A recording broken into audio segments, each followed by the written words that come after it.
आज के इस वीडियो का ये सबसे ज़्यादा इम्पॉर्टेंट एग्जांपल है जिसमें हम देख रहे हैं कि हम टेबल की फॉर्मेटिंग किस तरीके से कर सकते हैं आउटपुट में। और माइनस नहीं लगा है, इसका मतलब क्या होगा, राइट अलाइंड होगा, मतलब 85 यहाँ पे लिख के आएगा। ठीक है, उसी तरीके से 92 यहाँ पे लिख के आएगा। और उसी तरीके से नेम देखिए, नेम सारे क्या है, लेफ्ट अलाइंड है, मतलब रवि कहाँ लिख के आएगा, रवि यहाँ पे लिख के आएगा, RAVI।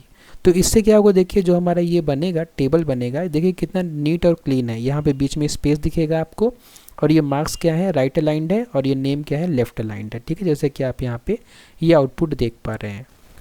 कंप्यूटर प्रोग्रामिंग सीखने की इस सीरीज़ के 17th वीडियो में आज हम समझेंगे कि हम सी लैंग्वेज में किस तरीके से अपने आउटपुट की फॉर्मेटिंग कर सकते हैं। तो चलिए शुरुआत करते हैं आज के इस वीडियो की।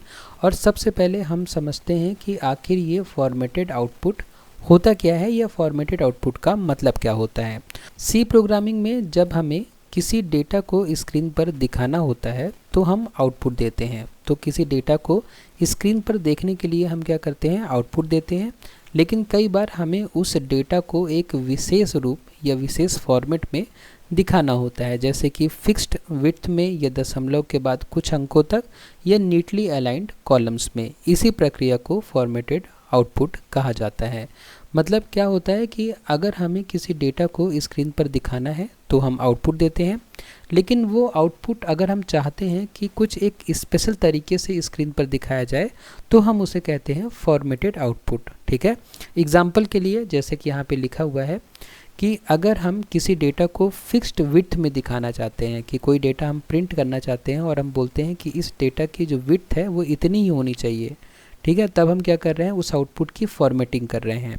या दशमलव के बाद कुछ अंकों तक अगर हमें किसी डेटा को दिखाना हो, एग्जांपल के लिए जैसे मान लीजिए हमारे पास एक डेटा है 4.38746 मान लीजिए। ठीक है, तो ये हमारे पास एक डेटा है। ठीक है, इस डेटा को अगर हमें आउटपुट में दिखाना है तो हम ऐसे भी दिखा सकते हैं, लेकिन हम इसको सिर्फ आउटपुट कहेंगे। ठीक है, अगर मैं फॉर्मेटेड आउटपुट प्रिंट करूँगा तो मैं क्या करूँगा, मैं कुछ इसको इस तरीके से प्रिंट कराऊंगा। मैं बोलूँगा कि मुझे दशमलव के बाद बस 2 डिजिट ही प्रिंट करानी है।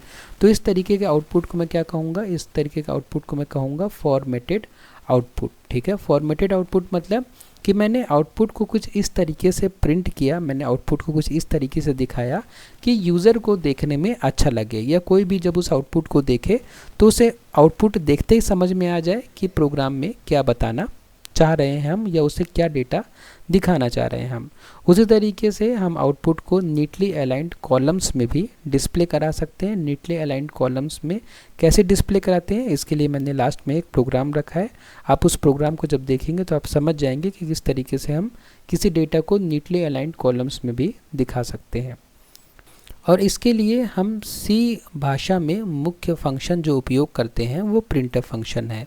यह फंक्शन आपके डेटा को इच्छा अनुसार सजाकर या फॉर्मेट करके दिखाने की सुविधा देता है। ठीक है, मतलब हम प्रिंटफ फंक्शन का उपयोग करके अपने आउटपुट की फॉर्मेटिंग कर सकते हैं। ठीक है, अब क्या करते हैं, हम प्रिंटफ फंक्शन का कुछ सिंटेक्स है उसको एक बार समझ लेते हैं, जिससे हमें ये फॉर्मेटिंग समझने में और भी ज़्यादा आसानी होगी।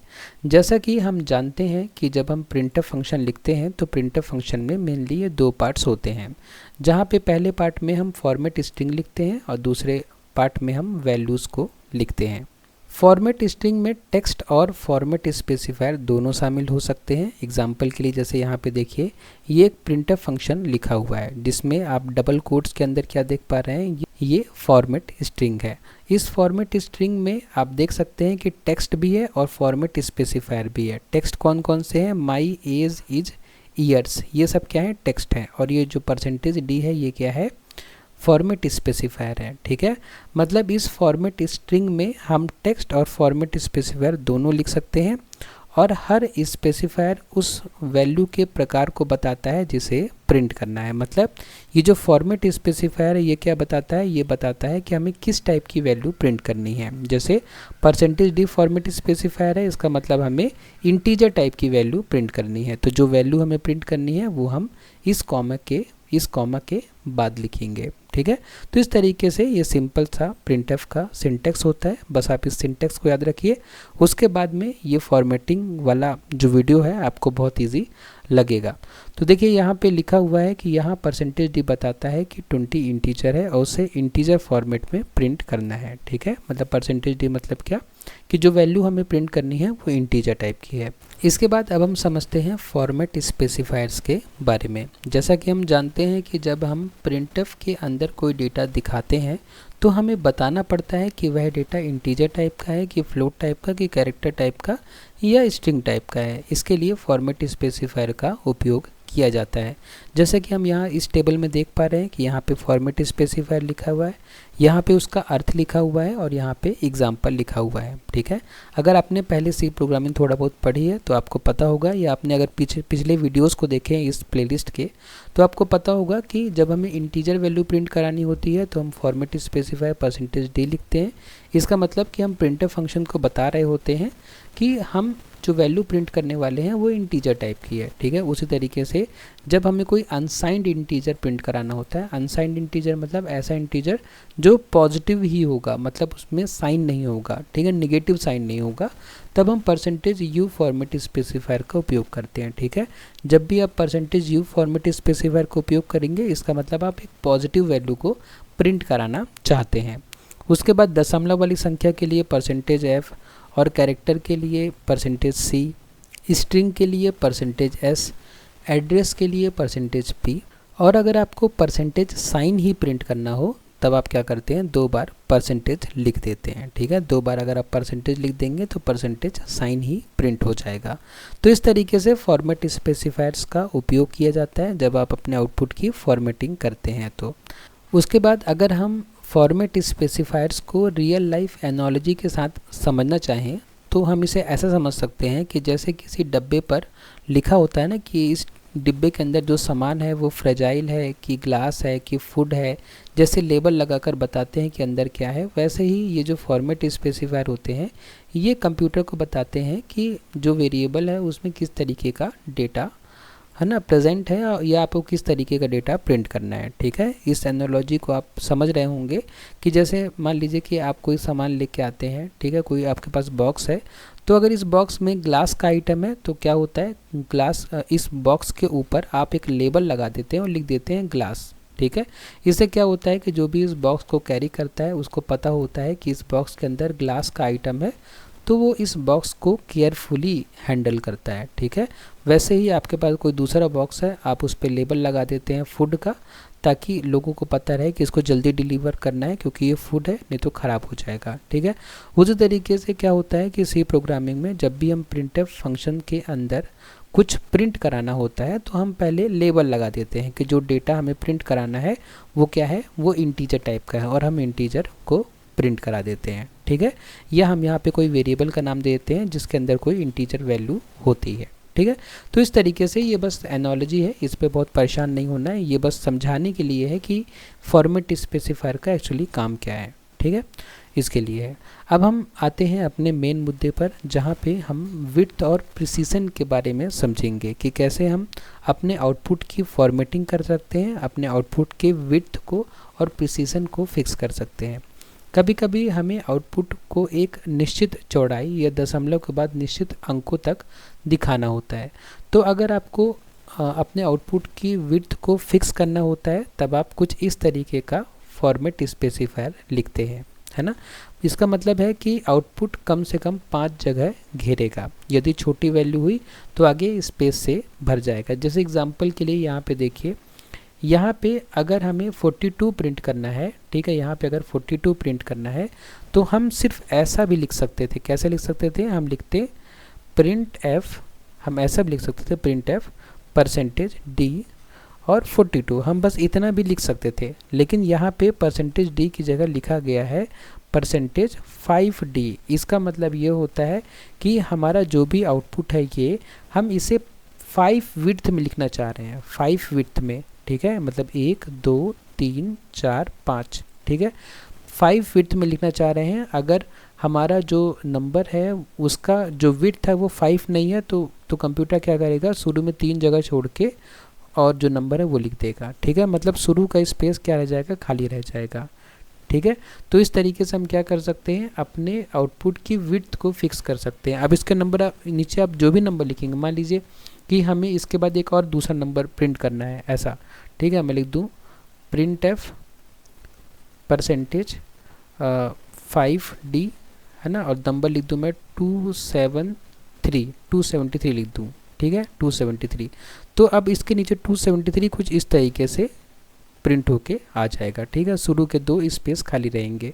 तो इस तरीके से जो हमारा आउटपुट आएगा ना वो थोड़ा बढ़िया दिखेगा, अलाइंड रहेगा, फॉर्मेटेड रहेगा, ठीक है। तो हम अपने आउटपुट की जो विड्थ है वो फिक्स कर सकते हैं। उसी तरीके से प्रिसीशन हम फिक्स कर सकते हैं अपने आउटपुट का।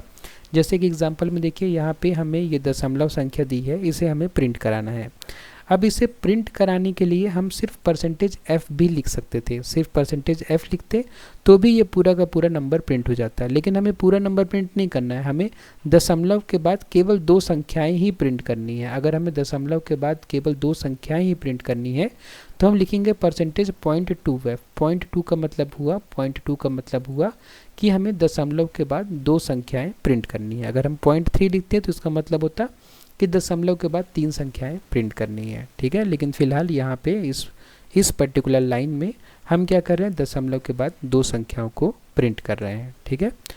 उसके बाद यहाँ एग्जांपल एक और दिया हुआ है कि अगर हम लिखते हैं परसेंटेज 0.3 है तो उसका मतलब क्या होगा कि हम, क्योंकि यहाँ पे देखिए परसेंटेज एस है, इसका मतलब स्ट्रिंग के केवल पहले 3 अक्षर प्रिंट करेगा। और यहाँ पे क्या था, परसेंटेज एफ मतलब फ्लोटिंग पॉइंट नंबर था, है ना। और यहाँ पे परसेंटेज ऐसा मतलब स्ट्रिंग की बात कर रहे हैं। एग्जाम्पल के लिए जैसे मुझे मान लीजिए कि यहाँ पे अपना नाम प्रिंट करना हो, लेकिन मुझे अपना नाम पूरा प्रिंट नहीं करना हो, ठीक है, मुझे बस अपने नाम के शुरू के 3 लेटर्स को प्रिंट करना हो, तो मैं क्या लिखूँगा, परसेंटेज 0.3s, ठीक है। अगर मैं परसेंटेज एस लिखता, बस 0.3 नहीं लिखता, तो क्या होता, पूरा का पूरा नाम प्रिंट हो जाता है। लेकिन मैंने 0.3 लिखा, इसका मतलब क्या हुआ, इसका मतलब ये हुआ कि मैं स्टार्टिंग से बस 3 लेटर से ही प्रिंट करना चाहता हूँ। उसके बाद हम आगे बढ़ते हैं और देखते हैं फ्लैग्स के बारे में, ठीक है, कि हम अपने आउटपुट की फॉर्मेटिंग को कंट्रोल करने के लिए हम फ्लैग्स का उपयोग किस तरीके से कर सकते हैं। फ्लैग्स अतिरिक्त सिंबल्स हैं जो आउटपुट के अलाइनमेंट, साइन और पैडिंग को कंट्रोल करते हैं। तो चलिए एक एक करके देखते हैं कि कौन कौन से फ्लैग्स हैं जो हमारे आउटपुट की फॉर्मेटिंग करने में हमें हेल्पफुल होते हैं। तो सबसे पहला जो फ्लैग हमारे पास है वो है ये माइनस, ठीक है। ये क्या करता है, लेफ़्ट अलाइन करता है। किसको लेफ़्ट अलाइन करता है, यहाँ पे देखिए जैसे कि हमने ऊपर समझा था कि अगर हम परसेंटेज 5D लिखेंगे, परसेंटेज 5D लिखेंगे, तो हमने समझा था ना कि परसेंटेज 5D लिखने से क्या होगा, परसेंटेज 5D यहाँ लिखता हूँ मैं, परसेंटेज 5D लिखने से क्या होता कि जो हमारा आउटपुट है, अगर हमारे आउटपुट में 2 ही डिजिट हैं तो शुरू के 3 डिजिट क्या हो जाते हैं, शुरू के 3 डिजिट्स में स्पेस आ जाते हैं यहाँ पे, और उसके बाद हमारा जो भी नंबर है वो प्रिंट हो जाता है, ठीक है। लेकिन अगर मैं क्या करूँ, मैं लिखूँ परसेंटेज -5D लिखूँ, परसेंटेज -5D, तो लगभग सब कुछ सेम रहेगा, लेकिन ये जो हमारा नंबर है ये लेफ़्ट अलाइंड हो जाएगा। लेफ़्ट अलाइंड हो जाएगा मतलब जैसे कि हमारे पास ये 5D लिखा तो हमारे पास ये 5 जगह है नंबर को लिखने की। तो अब जो नंबर होगा ना हमारा वो लेफ़्ट साइड से शुरू होगा, ठीक है, नंबर लेफ़्ट अलाइंड हो जाएगा और बाद के 3 स्पेसेस खाली हो जाएंगे, ठीक है। उसके बाद ही जो अगला आप प्रिंट कराएंगे इसके बाद प्रिंट होना शुरू होगा, ठीक है। तो माइनस लगा के आप क्या करते हैं, लेफ़्ट अलाइन कर देते हैं। बाय डिफ़ॉल्ट क्या होता है, राइट अलाइंड होता है, ठीक है, जो भी हम प्रिंट कर रहे हैं वो। उसके बाद देखिए एक और फ्लैग है प्लस, जो कि पॉजिटिव नंबर के लिए प्लस साइन दिखाता है। अगर आपने परसेंटेज D की जगह परसेंटेज प्लस D लिख दिया है, ठीक है, परसेंटेज D की जगह क्या लिख दिया आपने, परसेंटेज प्लस D, तो जब भी आप कोई पॉजिटिव नंबर प्रिंट करेंगे तो उस पॉजिटिव नंबर के आगे क्या लग जाएगा, प्लस लग जाएगा, ठीक है। तो अगर आप चाहते हैं कि आपके पॉजिटिव नंबर के आगे प्लस लगे तो आप प्लस फ्लैग का उपयोग कर सकते हैं। जैसे कि हम जानते हैं कि जब भी कोई प्लस वाली संख्या, कोई पॉजिटिव संख्या प्रिंट होती है तो उसके अंदर कोई भी साइन नहीं लिखा होता है ना, लेकिन आप चाहते हैं कि आपकी पॉजिटिव संख्याओं के आगे प्लस साइन लिखा रहे, तब आप इस फ्लैग का उपयोग कर सकते हैं, ठीक है।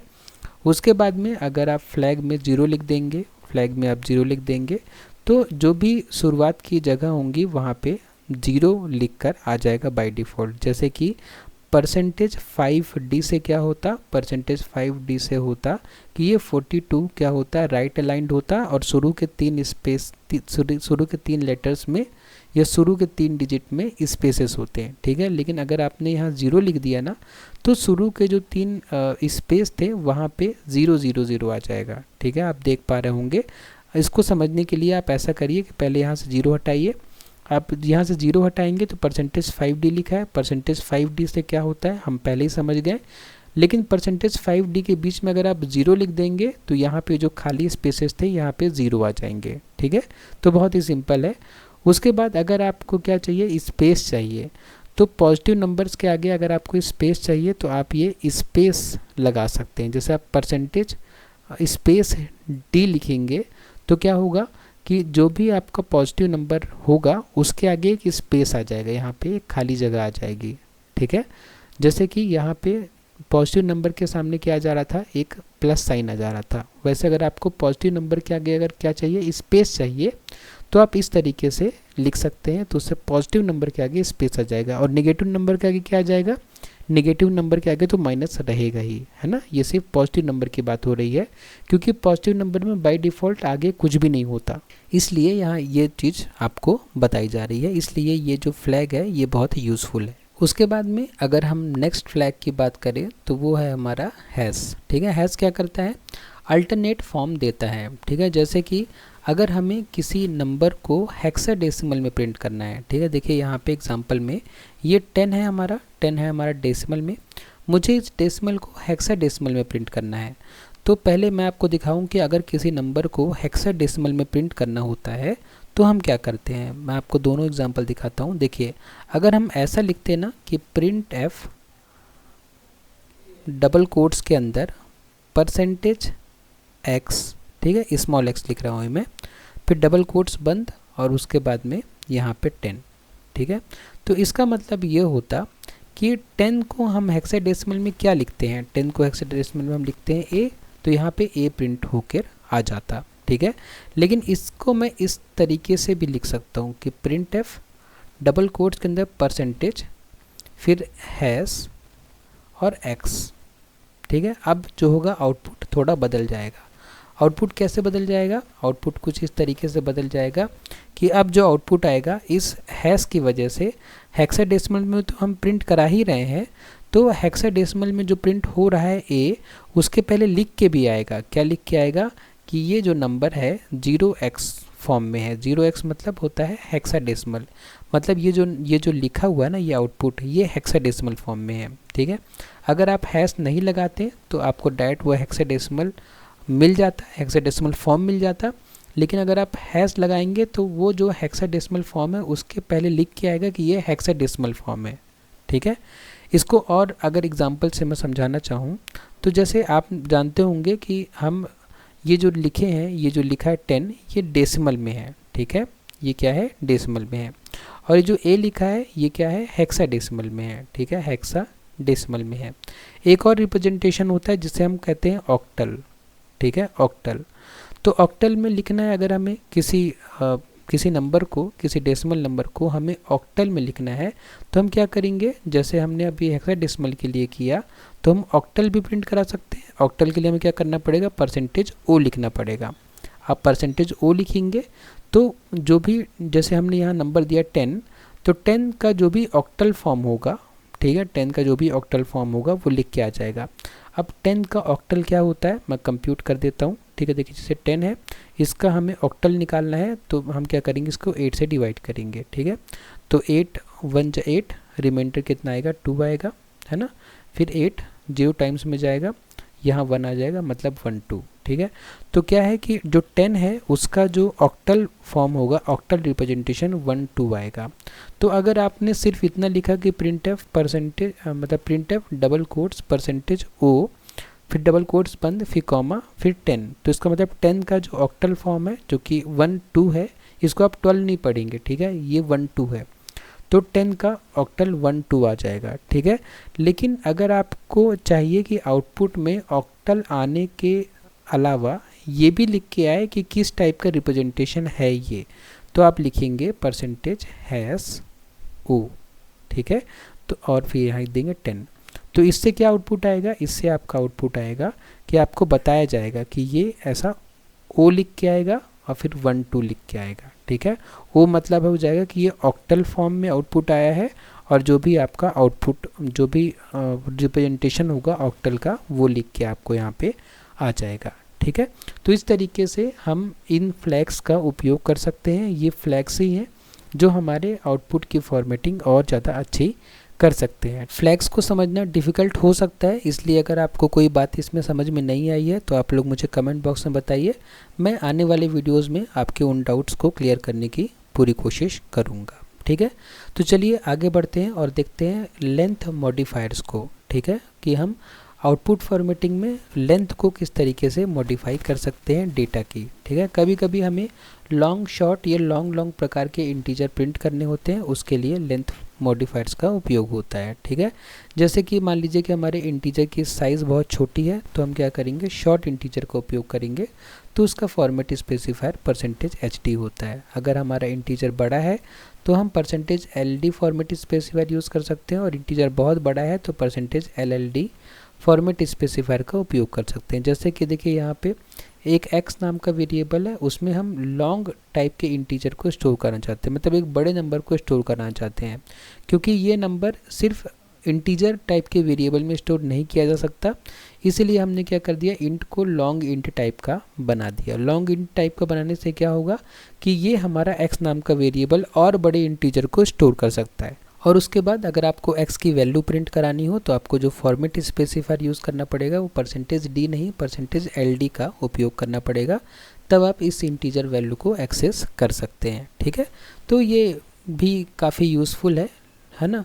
आपको अगर आपको पता है कि आपका जो इंटीजर है वो बहुत छोटी वैल्यू स्टोर करेगा तो आप उसको शॉर्ट इंट कर दीजिए, या सिर्फ आप शॉर्ट भी लिख सकते हैं, शॉर्ट x, है ना, तो वो बहुत छोटी वैल्यू स्टोर कर सकता है। और उसके बाद में बड़ी वैल्यू के लिए लॉन्ग और ज़्यादा बड़ी वैल्यू के लिए लॉन्ग आप लिख सकते हैं अपने वेरिएबल के नाम के पहले, ठीक है। तो इस तरीके से इन सारे लेंथ मॉडिफायर्स का हम उपयोग करते हैं अपने आउटपुट की फॉर्मेटिंग के लिए। उसके बाद आउटपुट की फॉर्मेटिंग के लिए एस्केप सीक्वेंसेस का भी उपयोग किया जाता है। एस्केप सीक्वेंसेस ऐसे कोड्स हैं जो आउटपुट को नई पंक्तियों, टैब्स और स्पेशल कैरेक्टर्स के साथ फॉर्मेट करते हैं। जैसे कि जब आप /n उपयोग करते हैं तब आप क्या यूज़ कर रहे हैं, तब आप अपने प्रोग्राम में एस्केप सीक्वेंस का उपयोग कर रहे हैं, ठीक है। हम सबको पता है कि /n का उपयोग करके हम अपने जो आउटपुट है उसको नई लाइन में प्रिंट कर सकते हैं, ठीक है। जैसे हमने लिखा है hello/n वर्ल्ड लिखा है तो इसका मतलब वर्ल्ड जो होगा वो नेक्स्ट लाइन में प्रिंट होगा। उसके बाद जो नेक्स्ट एस्केप सीक्वेंस है वो है /t, ठीक है। /t में क्या होता है, /t में अगर हमें 2 कैरेक्टर्स के बीच में स्पेस चाहिए तब हम /t एस्केप सीक्वेंस का उपयोग कर सकते हैं। उसके अलावा मान लीजिए हमें बैक/ को ही प्रिंट करना है तो बैक/ को प्रिंट करने के लिए अगर हम 2 बार बैक/ लिख देंगे तो हमारा 1 बार बैक/ प्रिंट हो जाएगा। उसी तरीके से अगर आपको आउटपुट में डबल कोट्स को प्रिंट करना हो तो आपको क्या लिखना पड़ेगा, // फिर डबल कोट्स, तो उससे क्या होगा, डबल कोट्स आप प्रिंट कर सकते हैं आउटपुट स्क्रीन पर, ठीक है। इसके बिना आप डबल कोट्स को प्रिंट नहीं कर पाएंगे, आप चाहें तो एक बार प्रिंट करके देख भी सकते हैं।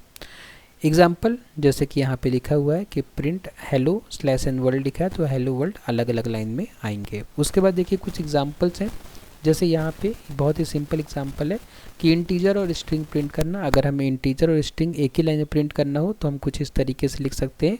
यहाँ पे एक एज नाम का वेरिएबल है जो कि इंटीजर टाइप की वैल्यू स्टोर कर रहा है और हमें क्या करना है, यहाँ पे देखिए एक हमने स्ट्रिंग प्रिंट किया और इस स्ट्रिंग के अंदर हमने इस इंटीजर वैल्यू को भी प्रिंट कर दिया। तो मेरा नाम अजय है और मेरी एज %d साल है। %d साल है मतलब कि यहाँ पे हमने फॉर्मेट स्पेसिफायर लिखा और इस फॉर्मेट स्पेसिफायर की वैल्यू हमें कहाँ मिलेगी, हमें इस एज नाम के वेरिएबल में मिलेगी, ठीक है। मतलब हम यहाँ दिखा रहे हैं कि हमने स्ट्रिंग के अंदर एक इंटीजर को भी इंसर्ट कर दिया है, ठीक है। मतलब हम स्ट्रिंग और इंटीजर को साथ में प्रिंट करा पा रहे हैं। उसके अलावा फ्लोट के साथ प्रिसीजन भी यहाँ पे दिखा रहे हैं हम एग्जाम्पल में कि हमारे पास एक फ्लोटिंग पॉइंट नंबर है, हम क्या कर सकते हैं इस फ्लोटिंग पॉइंट नंबर को कुछ प्रिसीजन तक, कुछ डेसिमल वैल्यू तक प्रिंट करा सकते हैं। जैसे यहाँ पे 0.3 लिखा है, इसका मतलब ये हुआ कि दशमलव के बाद के 3 संख्याओं को हम प्रिंट कराना चाहते हैं, ठीक है, जैसे कि यहाँ आउटपुट में आप देख पा रहे हैं। उसके बाद आज के इस वीडियो का ये सबसे ज़्यादा इम्पॉर्टेंट एग्जाम्पल है जिसमें हम देख रहे हैं कि हम टेबल की फॉर्मेटिंग किस तरीके से कर सकते हैं आउटपुट में। है ना। उसके लिए हम क्या उपयोग कर रहे हैं, उसके लिए देखिए हम उपयोग कर रहे हैं परसेंटेज एस का, और बीच में हमने -10s लगा दिया है, ठीक है। और हमने अभी समझा था इस वीडियो में कि इससे होगा क्या। देखिए इससे क्या होगा, यहाँ पे देखिए दो फॉर्मेट स्पेसिफायर हैं, ये 1 और 2। तो इस फॉर्मेट स्पेसिफायर की वैल्यू हमें यहाँ से मिलेगी और इस फॉर्मेट स्पेसिफायर की वैल्यू हमें यहाँ से मिलेगी, ठीक है। अब देखिए यहाँ पे लिखा है परसेंटेज -10s, ठीक है। तो परसेंटेज 10s से तो ये हो जाएगा कि 10 स्पेस 1 2 3 4 5 6 7 8 9 10, ठीक है, 10 स्पेस दिए जाएंगे इस पर्टिकुलर स्ट्रिंग को प्रिंट करने के लिए। लेकिन यहाँ पे माइनस लगे होने की वजह से क्या होगा कि ये जो स्ट्रिंग है ये लेफ़्ट अलाइंड हो जाएगी, मतलब कि नेम यहाँ से प्रिंट होके आएगा NAME, और बाद के ये जो 6 स्पेसेस है ना ये खाली रह जाएंगे, मतलब ये 6 पोजीशंस, ये यहाँ पे ये 6 स्पेस हमको मिल जाएगा, बीच में अच्छा खासा गैप आ जाएगा, ठीक है। उसके बाद में देखिए, उसके बाद में ये मार्क्स नाम के स्ट्रिंग को प्रिंट करना है। उसको प्रिंट करने के लिए क्या लिखा है, देखिए परसेंटेज 5s। यहाँ पे देखिए माइनस नहीं लगा है, यहाँ पे माइनस इसलिए नहीं लगा क्योंकि हम इसको राइट अलाइन करना चाहते हैं। तो पहली बात तो परसेंटेज परसेंटेज 5s होने की वजह से 5 है ना, 5 स्पेस या 5 विड्थ का ये आउटपुट होगा, 1 2 3 4 5, है ना। अब 5 विड्थ का ये आउटपुट होगा और माइनस नहीं लगा, इसका मतलब ये क्या होगा, राइट अलाइंड होगा। राइट अलाइंड होने की वजह से क्या होगा कि मार्क्स जो होगा MARKS ये राइट अलाइंड होगा, ठीक है। हालांकि 5 हमने विड्थ बोला था और ये 5 कैरेक्टर का ही है, इसलिए यहाँ पे हमें डिफरेंस समझ में नहीं आ रहा है, लेकिन डिफरेंस हमें इस लाइन में समझ में आएगा। जैसे देखिए यहाँ पे 85 प्रिंट करना है, 85 क्या है, परसेंटेज 5D है ना, परसेंटेज 5D। इसका मतलब कि 85 की विड्थ क्या होगी, 5 होगी, 1 2 3 4 5, और माइनस नहीं लगा है, इसका मतलब क्या होगा, राइट अलाइंड होगा, मतलब 85 यहाँ पे लिख के आएगा, ठीक है।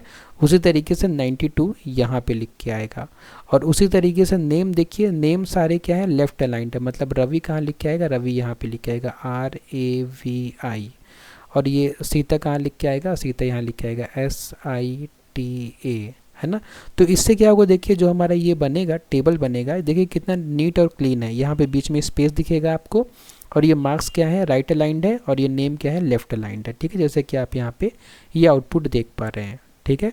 तो कॉलम्स नीटली अलाइंड होंगे, तो नीटली अलाइंड कॉलम हम इस तरीके से बना सकते हैं सी प्रोग्रामिंग में आउटपुट फॉर्मेटिंग का या फॉर्मेटेड आउटपुट का उपयोग करके, ठीक है। तो अब आपको समझ में आ रहा होगा क्यों इम्पोर्टेंट है आज का ये वीडियो और आज का ये टॉपिक, ठीक है। उसके बाद कुछ कॉमन मिस्टेक्स हैं जो कि होती हैं जब हम आउटपुट प्रिंट कराते हैं सी लैंग्वेज में। कभी कभी क्या होता है, हम स्पेसिफायर गलत देते हैं, जैसे %d की जगह हमने %f कर दिया, डबल कोट्स देना भूल जाते हैं तो जिससे हमें सिंटेक्स एरर देखने को मिलता है, न्यू लाइन नहीं देते तो आउटपुट हमारा गड़बड़ दिखता है, विड्थ और प्रिसीजन में भ्रम हो जाता है। हमें पहले सिंपल एग्जांपल से प्रैक्टिस करिए आप, ठीक है, क्योंकि विड्थ और प्रिसीजन को समझना थोड़ा मुश्किल है सी लैंग्वेज में। याद रखिए कि प्रैक्टिस ही फॉर्मेटिंग का बेस्ट टीचर है, मतलब आप जितनी प्रैक्टिस करेंगे इन सारे टाइप के क्वेश्चंस की, उतनी ही ज़्यादा आपकी फॉर्मेटिंग अच्छी होती जाएगी, ठीक है। तो निष्कर्ष देख लेते हैं आज के इस वीडियो का। फॉर्मेटेड आउटपुट सीखना केवल प्रिंटफ याद करने का काम नहीं है, बल्कि आउटपुट को पढ़ने योग्य और पेशेवर बनाने की कला है। मतलब अगर आपको अपने आउटपुट को प्रोफेशनल बनाना है तब आपको अपने आउटपुट की फॉर्मेटिंग सीखनी पड़ेगी। हर छात्र को चाहिए कि वो अलग अलग फॉर्मेट स्पेसिफायर, फ्लैग्स और प्रिसीजन का प्रयोग करके आउटपुट को विजुलाइज करके प्रैक्टिस करे। तो सबको क्या करना चाहिए, आप सबको, है ना, जो भी हमने आज फॉर्मेट स्पेसिफायर्स पढ़े, फ्लैग्स पढ़े और प्रिसीजन के तरीके पढ़े, उनका अलग अलग तरीके से उपयोग करिए और अपने आउटपुट को विजुलाइज करिए और उस तरीके का आउटपुट आप लाने की कोशिश कीजिए, जिससे आपका ये पर्टिकुलर कॉन्सेप्ट और ज़्यादा स्ट्रांग हो सके। तो आज के इस वीडियो में बस इतना ही। आप चाहें तो मेरे यूट्यूब चैनल को यहाँ पर क्लिक करके सब्सक्राइब कर सकते हैं, वीडियो को लाइक कर सकते हैं, इंस्टाग्राम में मुझे फॉलो कर सकते हैं, और नोट्स है जो कि मैंने प्रोवाइड की है आपको हर टॉपिक की, आप सारे सब्जेक्ट की, आप उन नोट्स पे जा सकते हैं, उनको पढ़ सकते हैं, उनको डाउनलोड कर सकते हैं, आप शेयर कर सकते हैं नोट्स को भी। उसके अलावा और भी प्लेलिस्ट हैं मेरे इस चैनल में, आप उनको भी चेकआउट कर सकते हैं। आपने वीडियो को लास्ट तक देखा उसके लिए बहुत बहुत धन्यवाद।